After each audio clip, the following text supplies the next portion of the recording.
Welcome to John Lewis Memory School. So in this presentation we are going to learn about memory model. So it is a four-stage model. Let us see every stage one by one. So the first stage is sensory memory. Second stage is short-term memory or working memory. Third stage is medium-term memory. And the last and the fourth stage is long-term memory. So every stage has got its own lifespan and also the capacity. So sensory memory lifespan is only 1 to 3 seconds. See, whatever the information we receive through our five senses, they can stay from 1 to 3 seconds only. And more than that, if suppose we are not paying attention within that given time or within this lifespan, that information will die out there itself. That is what is the meaning of uh, lifespan. And whatever is paid attention or whatever we do in order to remember that or notice that, that will be transferred to short term or working memory. So the lifespan in short term or working memory is only 30 seconds to 1 minute.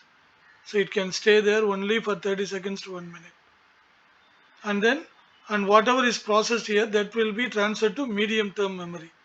So in medium term memory, that information can stay only for an hour to 1 day. And whatever is processed here, that will be transferred to long term memory. There it can stay for 30 days to lifelong. So only the stipulated period of time it can stay in every stage. If it is not paid attention or if it is not processed at that stage, so that might fade away or that will be forgotten at that stage. So this is what is the lifespan of the material or the information what we are learning in four different stages. The second thing what we know about these four stages is the capacity. At a time, how much information each and every memory stage can hold.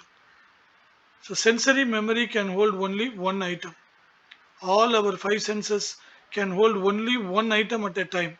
So that has to be noticed and that has to be transferred to our short-term memory. Only then the next information we can pay attention. Till then we cannot pay attention.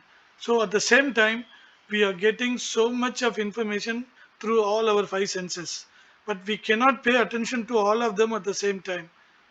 And whatever the information we are paying attention, that moment alone will be transferred to short term memory.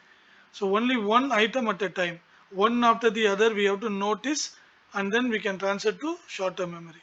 And whatever is not noticed, that will be forgotten. Okay, like that, after transferring to short term memory, how much a short term memory can hold? It can hold only 7 items. How? So one item is noticed in the sensory memory. For example, I am talking now and you are listening to me. That information will go to your short term memory. Like this, 7 items you can pass it to your short term memory. If you go on passing more than 7 items, it starts forgetting the previous thing. For example, if I am throwing to you some tennis ball, first you can catch one tennis ball in your right hand. The second tennis ball you can catch it with your left hand. Suppose I am throwing a third ball, what you can do? Still holding both tennis ball in both your hands, still you can bring them together and catch the third ball. Then suppose I am throwing the fourth ball to you, what you can do? Suppose you try to catch it, the third ball will fall down. Or the first ball or the second ball, you are holding it in your right and left hand, you have to leave it and then you have to catch the fourth ball. So this is what is the capacity of our hand to catch. Similarly, the short term memory capacity is only 7 items. It cannot hold more than 7 items. Suppose you are going on feeding more than 7 items, the previous thing what had come to your short term memory will be forgotten there. So that is why the maximum capacity of short term or working memory is 7 items. We can process only 7 items at a time in short term memory. Then it need to be passed to medium term memory. Suppose I am throwing a tennis ball at you, what you can do? You can catch one ball and you can catch the second ball in the other hand, and before I throw the third ball to you, what you can do? You can keep both the balls somewhere down and you will be ready for the third and fourth ball. So like this here, the information what we are receiving in short term memory need to be processed, and then it need to be sent to medium term memory before some other information is fed into the short term memory from sensory memory. That's what we need to understand here. You got it? Okay. But what is the capacity of medium term memory? Infinite number of items. So short term memory can hold only 7. Here infinity number of items. You can go on loading so many items in your medium term memory. It doesn't matter. You can hold. But it need to be processed in order to be transferred to your long term memory. Suppose it is not processed, that will be forgotten. How to process, we will see it in the next slide.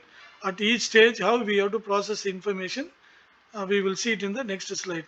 I hope now you got the idea how the information comes to sensory memory, and one by one that will be transferred to short term memory.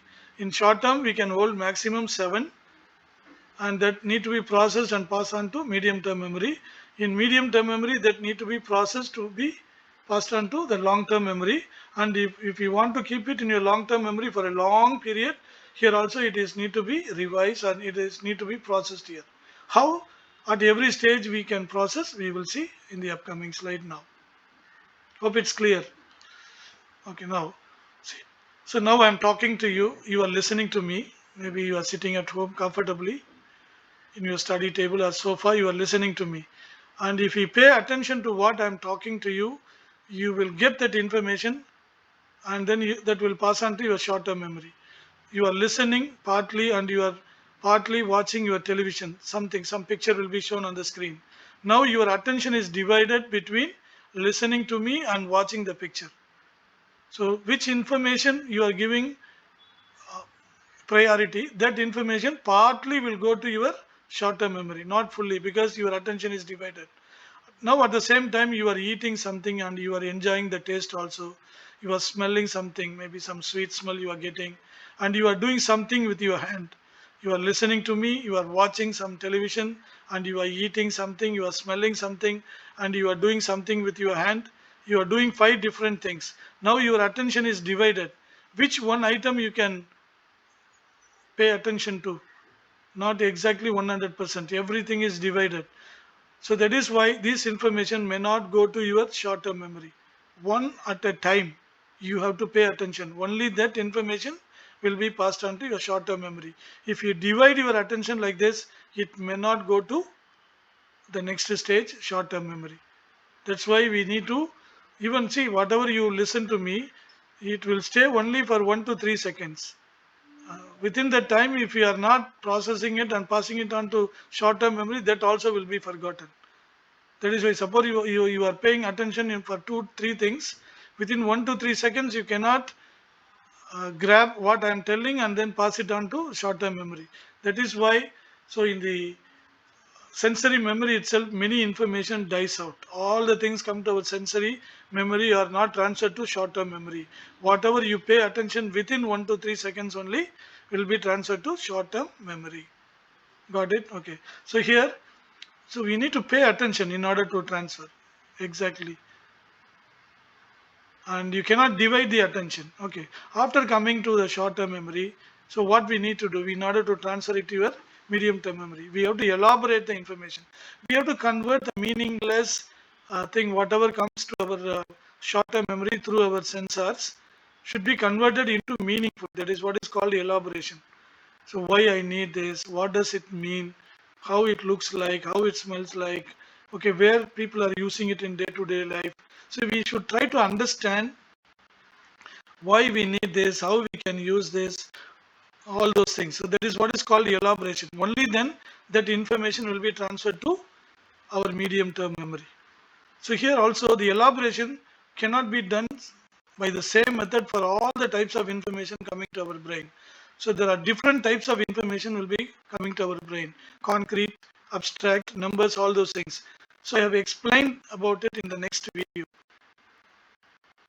So there are 3 types of information, how to process it. So you can watch those videos. You can understand much better how you can elaborate the information.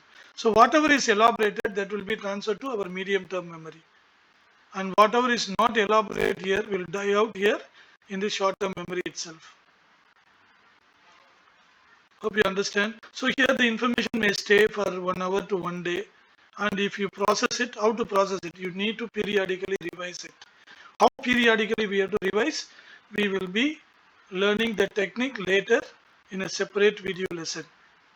How revisions are done, how elaborations are done. For each and everything, I have put a separate video. You will be learning all of them one by one later in the upcoming videos. So, okay, after doing a periodic revision, that will be transferred to our long-term memory where it can stay for 1 month to our lifelong time. So, even in long-term memory, after it reaches our long-term memory, it may not stay for long. Suppose you are not using it regularly, it may fade out slowly. It may not, maybe the forgetting rate may be slow here. It is slower than the previous stages. But if you are not using it regularly, that also will fade away. For example, as a child, you would have learned multiplication table, times table you would have learned. If you are using the times table whenever you do any multiplication, that will stay longer in your long-term memory.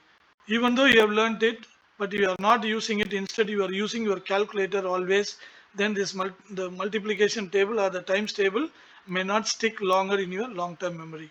And whatever is not regularly used also will be forgotten from our long-term memory. So this is what we need to understand here, how the 4 stages, how our memory operates in 4 stages. So every stage has got its lifespan and every stage has got its own capacity. So with this knowledge, and if you start learning any subject anytime, you will be able to do much better. So this is what is a memory model I like to share with you. Before start learning anything in our school or college, in the university, or any subject in the university, we need to understand about our brain in the very first place. I hope this would have given you some introduction about how our memory functions. If you like it, please click the like button, share it with your friends, and subscribe to my channel for instant updates. Thank you very much for watching. Until we meet next time with a different interesting topic. Bye bye.